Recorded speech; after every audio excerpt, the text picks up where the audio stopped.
In this video, we'll be providing a brief explanation on how you can use calibration factors to further tune your model. When modeling with CRH, there are a few ways that you can tune the model to better reflect your design. The first is to ensure that you have the correct K-bases selected. The K-bases are what's really going to drive the model's estimate. If you have chosen the wrong K-base, there is a chance that it's going to produce a cost that does not reflect your design's effort. For example, if you have a design that has high heritage, but you have selected the make acquisition category, you have likely produced a cost that's higher than what your design needs. If you have significant heritage, you may want to consider adjusting that make to something like a modification average, a modification minor, or even a build to print. Using any one of those categories will significantly lower your cost, bringing it more in line with your design's actual effort. The next level to tune is the parameters.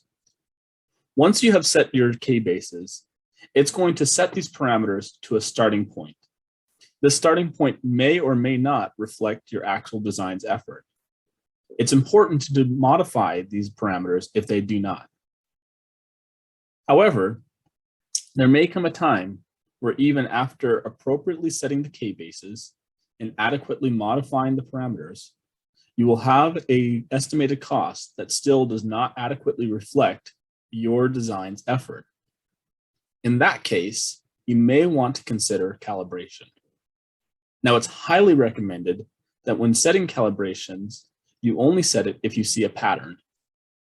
If you see that CRH is continually over or underestimating a design type, then you may want to consider using calibration factors. It's important to use calibration factors that have been determined based on a set of designs versus a single design. To set calibration factors, you're going to go to the Advanced tab and then click on Calibration. When you do that, this new tab will open up. In here, you can apply calibration factors at a variety of levels. You can apply them at the operation support. You can apply it at a class level. You can apply it at the application, acquisition, or even standard.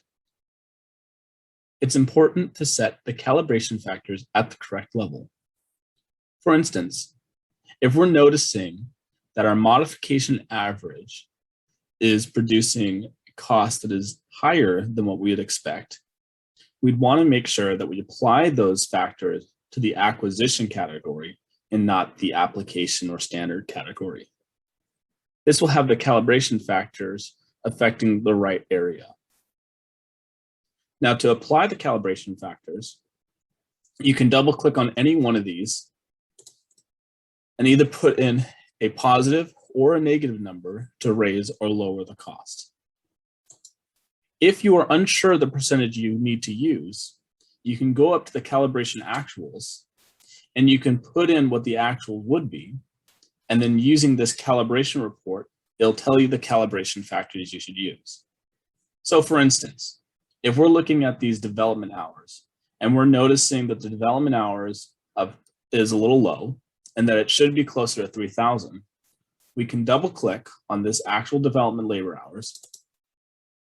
We can put in 3,000, and then we can select all the labor activities that we want to be included in that. For now, we'll just say we want to include them all. And then when we hit OK, you can see what calibration factors we should use to all of the categories that were selected. If we go back into this and we decide that we do not want anything for simulation, for engineering test, or project engineering, if we hit OK, you'll notice that number increases because we have eliminated some of the categories. We can then apply this at the appropriate level. In this case, since we are looking at the actual cost at that top level, we'll likely want to do it on the class to make sure it affects everything.